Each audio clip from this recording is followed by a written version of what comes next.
নমস্কার বন্ধুরা, আমার চ্যানেলে নতুন আরো একটি ব্লগে তোমাদের সবাইকে স্বাগত জানাই। আজকে তো দীপাবলি, এর সঙ্গে আবার কালী পুজো। তোমরা তো জানোই যে আমার মামা বাড়িতে কালী পুজো হয়। কালকের ভিডিওতে তোমরা দেখেছিলে আমরা মা কালীকে কি সুন্দর করে রেডি করেছি, আর আজকের পুজোর কিছু মুহূর্ত তোমাদের কাছে তুলে ধরব। কালী পুজোর রাতে যেহেতু আমাদের খিচুড়ি, প্রায় 11 রকমের ভাজা, সবকিছু দিয়ে 2 রকমের তরকারি, এ সমস্ত কিছু হয়ে থাকে, তাই মাসি মাইমা এখানে সবাই সবজি কাটার কাজে লেগে পড়েছে। এগুলো ছাড়াও পায়েস, লুচি, সুজি এসবও হয়, কারণ আমাদের লুচি, সুজি, পায়েস এসব ভোগ মা লক্ষ্মীকে দেয়া হয়। মাইমা, মাসি, আমি, মা, আমরা সবাই মিলেই রাত্রের ভোগটা রান্না করি। ভোগের জন্য যেগুলো ছোটখাটো জিনিস, মানে যেমন ধরুন ভাজাভুজিগুলো, সেগুলো মাইমা আর আমি মিলে করে নিই। আর বাকি যে জিনিসগুলো সেগুলো সবটাই, বেশিরভাগটাই মা রান্না করে। মেজো মাসিও আছে তার সঙ্গে। কালী পুজোর রাতে যেদিন দীপাবলি থাকে, সেদিন এই 5-6টা প্রদীপ আমার দিদা প্রত্যেক বছর নিজের হাতে করে তৈরি করে। তো আমরা এখানে সবাই চলে এসেছি। পুজো শুরু হওয়ার আগে প্রতি বছরই মায়ের নতুন করে বরণ করা হয়। একটু পরে আমরা বরণ শুরু করব। মেনলি বরণটা মাই করে থাকে, কারণ মা এখানে সবার বড়, আর মাকেই আমরা ধরে থাকি। ব্যাস, তাহলেই আমাদের হয়ে গেল বরণ। আর মা কালী হচ্ছে আমাদের বাড়ির মেয়ে।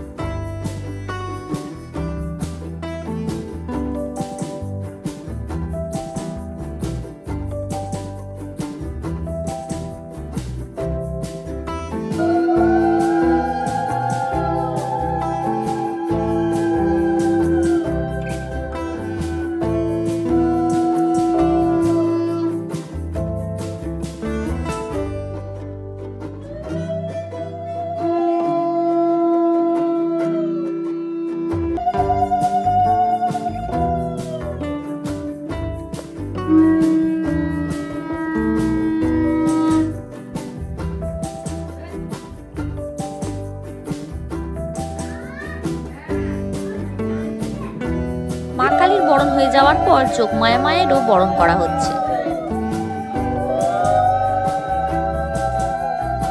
এবছর যেহেতু অমাবস্যা অনেক সকাল সকাল পড়ে গিয়েছিল, তাই ওই 8:30টার মধ্যে আমাদের পুজো বসে গিয়েছিল। কিন্তু পুজো শেষ হতে হতে প্রায় ভোর 4টে বেজে গিয়েছিল। মামারা প্রতি বছর কালী পুজো করে।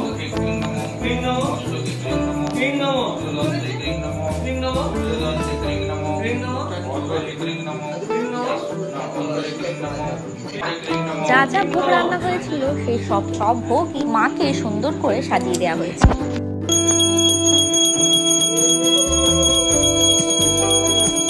সকাল থেকে আমরা যারা উপোস করেছিলাম, পুজো শেষ হয়ে যাওয়ার পর আমরা পুষ্পাঞ্জলি দিই।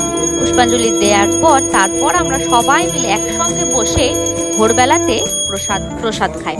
সারাদিন উপোস করে থাকি, আর তার পরের দিন ভোরবেলায় যখন গরম গরম খিচুড়ি, ভাজা, তরকারি দিয়ে যখন ভোগটা খাই, তখন বিশ্বাস করুন মনে হয় এর থেকে শান্তি পৃথিবীতে আর কিছুতে নেই। আজকের ব্লগটা এখানেই শেষ করছি। দেখা হবে অন্য ব্লগে তোমাদের সঙ্গে। আজকের মতো বাই বাই।